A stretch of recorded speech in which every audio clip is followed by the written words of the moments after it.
இனப்படுகொலை செய்தது உண்மைதான் என்பதை ஏற்றுக்கொண்டிருக்கிறார்கள். தரஸ்மன் அறிக்கையில் சொல்லப்பட்டிருக்கின்றது. அதைத்தானே நாங்கள் சொல்ல வேண்டும். இல்லை, அது நான் ஒரு வழக்கறிஞர், நான் சொல்றேன், நாங்கள் இனப்படுகொலை நடக்க உங்கள்ட்ட முட்டாள்கதை கேட்கறதுக்கு இவ்வளவு பேர் செத்து போனாங்க.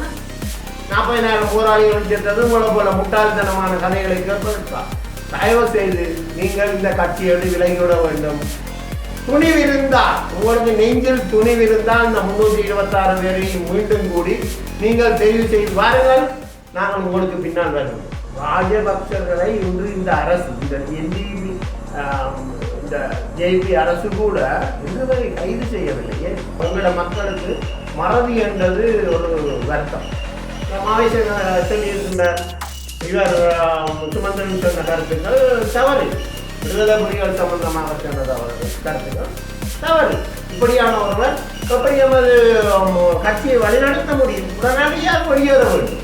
இந்த கூட்டம், இந்த உளவாளி கூட்டம் வந்தால் நமது மக்கள் அடித்து கலைக்க வேண்டும். உண்மையில் சாணக்கியன் நமது இறுதி பொதுக்குழு கூடிய பொழுது சாணக்கியன் நமது கட்சியிலேயே இல்லை. எப்படி உள்வாங்கப்பட்டார் என்பது எனக்கு உண்மையாக தெரியாது. பெரிய ஒரு மர்மமாகத்தான் இருக்கின்றது. இந்த ராசம்பந்தனை பற்றி சொன்ன விடயம், அவர் பதவி கொடுக்கல, தன்னோட தலைமையை தூக்கி கொடுத்திருந்தா இன்றைக்கு பெரிய கொடி கட்டப்பட்டிருக்கும். இங்கே முதுமையில் உள்ள ராசம்பந்தன் எம்பி பதவியை துறக்க வேண்டும். இதெல்லாம் கட்சி தீர்மானிக்கப்பட்ட தீர்மானங்களா? கட்சி தீர்மானிக்கப்படாத தீர்மானங்களை நீங்கள் சொல்லலாம். ஸ்ரீதரன் சுயாதீன சபையில் இருந்து கொண்டு தான் ஒரு தீர்மானத்தை எடுத்தால் அது தவறு.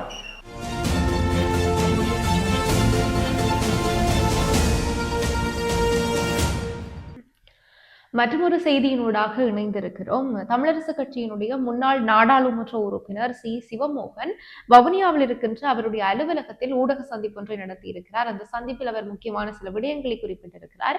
குறிப்பாக தமிழரசு கட்சியினுடைய அரசியல் குழுவில் திட்டமிட்ட நிகழ்ச்சி நிரலில் உளவாளிகள் உள்நுழைந்திருக்கிறார்கள் அப்படின்னு சொல்லி அவர் சந்தேகம் வெளியிட்டிருக்கின்றார். அது மட்டுமல்லாமல் தமிழரசு கட்சியினுடைய அரசியல் குழுவில் சுமந்திரனுடைய ஆதரவாளர்கள் தான் அதிக அளவில் இருக்கிறார்கள் அப்படி என்று சொல்லியும் பதில் செயலாளராக இருந்தவர் அந்த பதவியில் இருந்ததால் அரசியல் குழுவில் உள்வாங்கப்பட்டிருக்கின்றார். ஆனால் சாணக்கியன் எம்பி எப்படி அந்த அரசியல் குழுவில் உள்வாங்கப்பட்டார் என்பது மர்மமாக இருக்கிறது என்று குறிப்பிட்டிருக்கின்றார். ஏன் அப்படின்னு சொன்னா, அந்த இறுதி பொதுக்குழு கூடிய போது சாணக்கியன் தங்களுடைய கட்சியில் இல்லை அப்படி என்று சொல்லியும், அது மட்டுமன்றி இந்த திட்டமிட்ட நிகழ்ச்சி நிரலின் கீழ் உளவாளிகள் கூட்டம் உள்நுழைக்கப்பட்டிருக்கிறது அப்படின்னு சொல்லியும், பதவி ஆசையில் ஒருவர் செயல்படுகின்றார், கேவலம் கட்ட தேசிய பட்டியலில் ஒருவர் வந்திருக்கின்றார், இன்னொருவர் பெட்டிகளை வாங்கி கொண்டு ஆட்களை உள்வாங்குகிறார். இதனால் அனைவருமே உள்ளுக்கு வந்து இன்றைக்கு கட்சி உருக்குலைந்து கொண்டிருக்கிறது அப்படின்னு சொல்லி குற்றச்சாட்டையும் அவர் முன்வைத்திருக்கிறார். அது மட்டுமல்லாமல் உங்களுக்கு துணிவிருந்தால் இந்த மக்களுக்கு முன்னால் பொதுக்குழுவை கூட்டுங்கள் அப்படின்னு சொல்லியும் அவர் சவால் விடுத்திருக்கின்றார். இப்போ தமிழரசு கட்சிக்குள்ள ஒரு தலைமைத்துவத்துக்கான போட்டி தான் நடக்குதுன்றீங்களா, இல்லது என்ன பார்வையில் இந்த இப்போ நடந்து கொண்டிருக்கிற பிரச்சனையை நீங்கள் உங்களுடைய பார்வையில் பார்க்குறீங்க? என்னுடைய பார்வையில் தலைமைத்துவத்துக்கான போட்டி அல்ல. மீண்டும் ஒரு தெரிவு வரும்பொழுது ஸ்ரீதரன் கூட தெரிவு செய்யப்படாமல் போகலாம். இது அதற்கான போட்டி அல்ல. இது தங்களை தாங்களே தக்க வைத்துக் கொள்வதற்கான ஒரு குறுக்கு வழி. அதாவது இவர்களுக்கு நல்லாக தெரியும், இலங்கை தமிழரசு கட்சி என்று போட்டி போட்டால் இன்னொரு பொது தேர்தலில் ஒரே ஒருவர் தான் வரப்போகிறார் என்பது நல்லபடியாக தெரியும். அந்த ஒருவராக நான் இருக்க வேண்டும் என்றால் அங்கு சிறி இருக்கக்கூடாது. இதுதான் சுமந்திரன் ஆதரவாளர்கள் தான் அதிகமாக இருக்கிறார்கள் என்கின்ற ஒரு கருத்து உண்மை. இவர்களால் புகுத்தப்பட்டவர்கள் தான் அங்கே உள்ளே இருக்கிறார்கள். அப்படியாக சொல்ல போனால் பதில் செயலாளராக இருந்தவர் பதில் செயலாளராக இருந்ததால் அங்கு அரசியல் குழு உள்வாங்கப்பட்டார். சரிதானே? அதே போல் சாணக்கிய நம்பி எப்படி உள்வாங்கப்பட்டார் என்பதை தெரியாமல் உள்வாங்கப்பட்டு விட்டார். உண்மையில் சாணக்கியன் நமது இறுதி பொதுக்குழு கூடிய பொழுது சாணக்கியன் நமது கட்சியிலேயே இல்லை. எப்படி உள்வாங்கப்பட்டார் என்பது எனக்கு உண்மையாக தெரியாது. பெரிய ஒரு மர்மமாகத்தான் இருக்கின்றது. அதே போல் நான் தானே சொல்லிவிட்டேன், இது உளவாளிகளின் ஊடுருவல், திட்டமிட்ட ஒரு நிகழ்ச்சி நிரலிற்கு ஒரு உளவாளிகள் கூட்டம் உள்நுழைக்கப்பட்டிருக்கின்றது. பதவி ஆசையில் ஒருத்தர், கேவலங்கட்ட தேசிய பட்டியலில் ஒருத்தர், இன்னொரு ஆள் பெட்டி வாங்கி எல்லாரும் உள்வாங்கி உள்ளுக்க இன்றைக்கு இந்த கட்சியை ஒரு கிளச்சி பண்ணி நிற்கணும். உங்களுக்கு துணிவிருந்தால் இந்த மக்களுக்கு முன்னால் பொதுக்குழுவை கூட்டுங்கள். நீங்களே தலைவர்களாக வர முடியுமா என்றால் பரிசீலித்து பாருங்கள். அதைத்தான் நான் சொல்லுகின்றேன். அனைவருக்கும் வணக்கம். இன்று இலங்கை தமிழரசு கட்சிக்குள் நடைபெறும் கழுத்தரப்புகள், குத்துவட்டுகள், துரோகத்தனங்கள் நமது மக்கள் அறிய வேண்டிய முக்கியமான விடயங்களாகத்தான் இருக்கின்றது. ஏனென்றால் இந்த ஈழ விடுதலை போராட்டத்துக்கு ஆயுத போராட்டத்துக்கு உயிர் கொடுத்த 30,000க்கு மேற்பட்ட போராளிகள், லட்சக்கணக்கான மக்கள் தங்கள் உயிர்களை ஈந்திருக்கிறார்கள். அந்த போராளிகள் எல்லாம் அந்த உயிர்களை ஈந்த பொழுது மீண்டும் நமக்கான ஒரு தமிழருக்கான ஒரு தேசம் மலரும் என்ற ஒரு நம்பிக்கையில் தான் அந்த உயிர்களை கொடுத்திருக்கிறார்கள். எனவே அந்த இடத்தில் 2009 நமது ஈழ விடுதலை போராட்டம், ஆயுத போராட்டம் மௌனிக்கப்பட்டது. விடுதலை புலிகளால் நடத்தப்பட்ட ஆயுத போராட்டம் மௌனிக்கப்பட்டது. அதன் பின்னர் எமது மீதியாக மிஞ்சியிருக்கும் எமது பொறுப்பு இந்த ஈழ விடுதலை போராட்டத்தை அரசியல் ரீதியில் முன்னகர்த்தி அதன் ஊடாக எமது உரிமைகளை வென்றெடுப்பது. அதை தவறினாலும் அதை எமது சந்ததிக்கு சரியான முறையில் கடத்த வேண்டிய கடப்பாடு எமக்கு உண்டு. ஆனால் இன்று இந்த இலங்கை தமிழரசு கட்சியை தலைமையேற்று திருட்டுத்தனமாக சூழ்ச்சிகளால் கைப்பற்றியிருக்கும் இந்த தலைமைகளும் அந்த செயற்குழு உறுப்பினர்களும் சர்வதேச உள்ளக உளவாளிகளின் கைகளுக்கு மாறியுள்ளது என்பதுதான் என்னுடைய சந்தேகம். ஏனென்று சொன்னால் இந்த நமது ஈழ விடுதலை போராட்டத்தை வழிநடத்த வேண்டியது இலங்கை தமிழரசு கட்சி. இந்த இலங்கை தமிழரசு கட்சி தான் அடையாளம் காட்டப்பட்ட தலைமை தாங்கி நடத்தக்கூடிய ஒரே ஒரு கட்சி. இன்று ஆயுத போராட்டம் எப்படி சூழ்ச்சிகளால் முறியடிக்கப்பட்டதோ அதே போல் நமது அரசியல் போராட்டமும் சூழ்ச்சிகளால் முறியடிப்பதற்கு இங்கு உள்ள இவர்கள் உளவாளிகளாக செயல்படுகிறார்களா என்றதுதான் என்னுடைய சந்தேகம். சாதாரணமாக உளவாளிகள் பணத்திற்காக கையப்படுத்தப்படுவார்கள். சூழ்ச்சியை செய்பவர்கள் இந்த உளவாளிகளை பணத்தை கொடுத்து செய்வார்கள், பதவி ஆசையை கொடுத்து செய்வார்கள், அதிகார ஆசையை காட்டி செய்வார்கள்.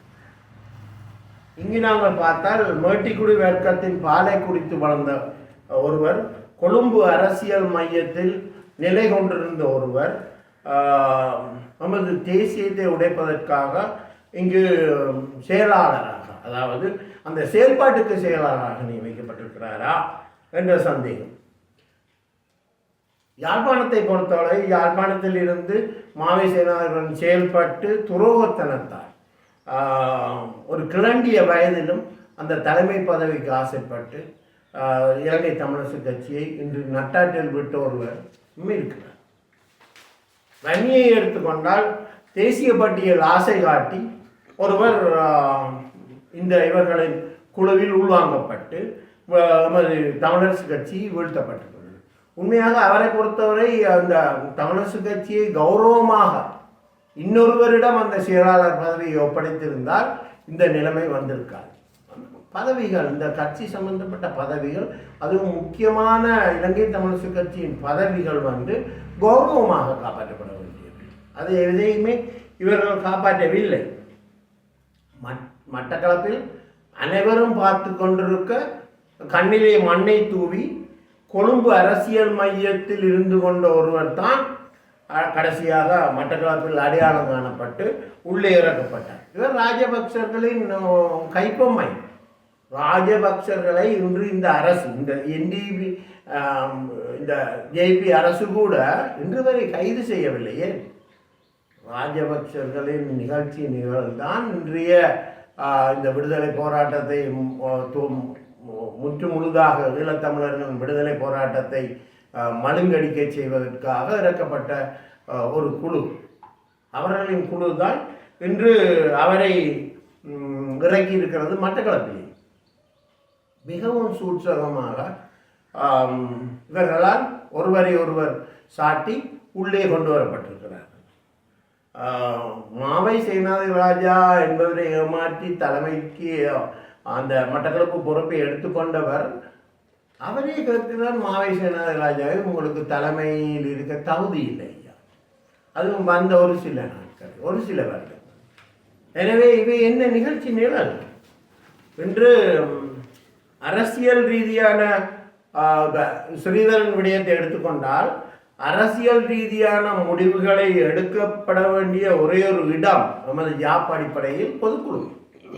இன்று அந்த பொதுக்குழு நீதிமன்றத்தில் முடக்கப்பட்டிருக்கின்றது, திட்டமிட்டு முடக்கப்பட்டிருக்கின்றது, இதே குழுவால் முடக்கப்பட்டிருக்கின்றது. அப்படி என்றால் நான் சொல்வதில்லை என்ன தவறு, இவர்கள் உளவாளிகள் தான். இந்த உளவாளிகளின் கைகளுக்கு சென்று ஒட்டுமொத்தமாக இன்று அந்த கட்சி முடக்கப்பட்டிருக்கின்றது. எனவே சரி, ஸ்ரீதரன் போன்றவர்கள் இந்த விடயத்தை கையாள வேண்டியது பொதுக்குழு தவறினால் அடுத்தாக மத்திய குழு செய்ய வேண்டியது. இன்று அதை கூட மத்திய குழுக்கு கொண்டு செல்லவில்லை. பாராளுமன்ற குழு தலைமை பதவி என்பது சாதாரணமாக பாராளுமன்றத்துக்கு அந்த வருடம் தெரிவு செய்யப்பட்டவர்கள் எல்லாரும் ஒன்று கூடி பாராளுமன்றத்தில் தான் அந்த தீர்மானம் எடுக்கப்படும். ஆனால் ஸ்ரீதரனின் விடயத்தில் அந்த முடிவு எடுக்கப்பட்டது என்று சொன்னால் இவர்களின் அரசியல் குழுவுக்கு எந்தவித அதிகாரமும் இல்லை. எனவே இது பின்புலத்தில் நன்கு திட்டமிட்டு ஸ்ரீதரன் உட்பட அனைவரும் ஏமாற்றப்பட்டு எடுக்கப்பட்டிருக்கின்றது என்று அவர்கள் கூறும் காரணம், ஸ்ரீதரனை இதில் நியமித்தது அரசியல் குழு, எனவே நாங்கள் அதை விலகிக் கொள்கிறோம். உண்மை அது அல்ல. பாராளுமன்றத்தில் இருக்கும் பாராளுமன்ற உறுப்பினர்கள் தீர்மானம் எடுத்தால் கூட அங்கு 5 பேர் ஸ்ரீதரனை ஆதரித்து இன்று கடிதம் எழுதியிருக்கிறார்கள் நினைக்கிறேன். ஆனால் அதையும் மீறி இதையும் மீறி இவர்கள் இந்த தீர்மானத்தை எடுத்ததுதான் தவறு. ஸ்ரீதரன் தவறாக இருக்கலாம், ஆனால் அதில் யாரை போடுவது அல்லது ஸ்ரீதரன் என்ன பிழை விட்டார் என்று கேட்பது கதைப்பது அனைத்துமே பாராளுமன்ற குழு செய்ய வேண்டியபடி, அது இந்த அரசியல் குழு எடுக்க வேண்டிய விடயம் அல்ல. இவர்களுக்கு தெரியும், மத்திய குழு கொண்டு சென்றால் கூட ரகசிய வாக்கெடுப்புக்கு போனால் சில சமயம் தோற்று விடுவோமோ என்ற பயம். அவர்களில் 18 பேர் தான் இருந்தார்கள், ஆனால் 41 பேர் ஒட்டுமொத்த மத்திய குழு உறுப்பினர்கள். எனவே அங்கு அரைக்கரை இடிக்கின்றது. அங்கே சில நியாயவாதிகள் இந்த 19 பேரும் தங்களது நியாயங்களை புரிந்து கொண்டு மாற வேண்டும். அப்படி வந்தால் கூட நிச்சயமாக இந்த தீர்மானம் தவறான ஒரு தீர்மானமாகத்தான் இது இருக்கின்றது. இப்போ அதில் ஒருவர் கூறுறார், அந்த குழுவில் இருந்தாலும் ஒருவர் ஊடகத்துக்கு சொல்கிறார், நாங்கள் ஏற்கனவே தீர்மானம் எடுத்து விட்டோம் இவரை நீக்குவது. மற்றவர் கூறுறார், தலைவர் கூறுகிறார் இல்லை, பதில் தலைவர் அவர் கூறுகிறார் இல்லை நாங்கள் நாங்கள் இன்னும் தீர்மானம் எடுக்கவில்லை. அப்போ அவர்களுக்கு ஏன் அங்கே முரண்பாடுகள் தெரிகிறது? முரண்பாடுகள் அல்ல, தீர்மானங்களை அவர்கள் ஒழுங்காக எடுப்பதில்லை. சாதாரணமாக ஒரு கோயில் கூட்டமாக இருக்கட்டும், ஒரு நிர்வாக கூட்டமாக இருக்கட்டும், ஒரு கிராமிய கூட்டமாக இருக்கட்டும், ஒரு சாதாரண நடைமுறை உண்டு. ஒரு நிகழ்ச்சி நிரல் அனுப்பப்படும், அந்த நிகழ்ச்சி நிரலின் அடிப்படையில் தான் அந்த கூட்டம் நடைபெற வேண்டும். அதுக்குத்தான் அதிகாரம் உண்டு. அந்த நிகழ்ச்சி நிரலில் இல்லாத விடயங்கள் ஏனைய விடயங்களை பரிசீலிக்கப்படலாம். ஆனால் மீண்டும் தீர்மானம் எடுப்பதை ஏனைய விடயங்களில் தீர்மானம் எடுப்பதில்லை, ஒரு காலம் எடுக்கக்கூடாது. ஏனைய விடயங்களில் உள்வாங்கப்பட்ட விடயம் எப்படி செய்யப்பட வேண்டும் என்று சொன்னால் அடுத்த கூட்டத்தில் நிகழ்ச்சி உள்வாங்கப்படுவதாக தீர்மானிக்கப்பட்டு அடுத்த கூட்டத்தில் அது தீர்மானிக்கப்படும். இங்கே இதைத்தான் சொல்றது சுமோ மந்திரம்.